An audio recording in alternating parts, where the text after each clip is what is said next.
If you have ADHD and a ton of health stuff is going on, I have discovered the most incredible resource to share with you. It was developed by a working group of 100 experts and focus groups, and I'm sharing it and my story to help others find answers, hopefully without it taking a decade like it has for me. My health has been so shite. Cognitive decline, joint pain everywhere, gut issues, dizziness, blinding headaches, and extreme fatigue have been my norm and have gotten worse and worse.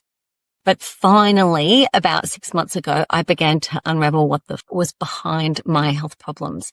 One diagnosis at a time, I was finding research that explained my symptoms, and I'm slowly recovering with a lot of trial and error. So just as my health started to improve, lo and behold, some angel in a US Facebook group shared a resource that explained the whole bloody nightmare. I can't possibly fully express how much of a game changer this document is for adults with ADHD. It's a document for doctors explaining how to assess and treat a constellation of illnesses that we commonly experience. So its purpose is to help your doctor manage your health issues.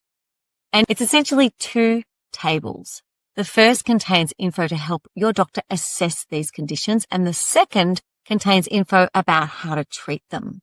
And the overarching areas that these conditions fall under are sleep. No surprises there. Many of us have issues with sleep. Hypermobility spectrum disorders, or hypermobile EDS or Ehlers-Danlos syndrome. Cardiovascular disorders, particularly POTS, allergic and immunologic type conditions, including mast cell activation syndrome, and autoimmune disorders. And this is really important, and I'll say more about this in a moment.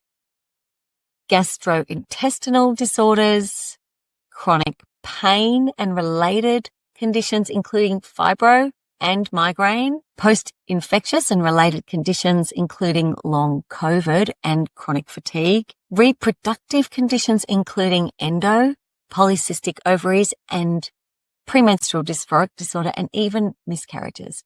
And finally, craniofacial and skull and dental issues, the most common of which is temporomandibular joint dysfunction, which many people have that I know who have ADHD. And there's one last detail I want to point out in this resource. At the beginning of the table about treatment, as you'll see here, it says, because mast cell activation disease is so common in this population, this may be a particularly helpful lens to look through. And the best bit, the management of mast cell activation syndrome is outlined in this document. The more I read and learn, the more I believe mast cell activation is a key driver of so many of the problems we have. And I hear more and more experts saying this too. There are some key points I want to make before you rule out whether it's relevant to you, because it's not always obvious. Firstly, you don't have to have evidence of every condition it mentions for it to be relevant. Secondly, you might think some of these conditions aren't relevant to you when in fact they are. For example, so many people have been told they're not hypermobile by specialists because they're not at the extreme end of the hypermobile spectrum. Sound familiar? Many doctors don't realize that hypermobility doesn't have to impact all joints or even be severe to be a problem, and it can be historical. So if you were flexible as a kid, that's enough. Another really important point, the reason why this info is so important is because all these conditions are interrelated.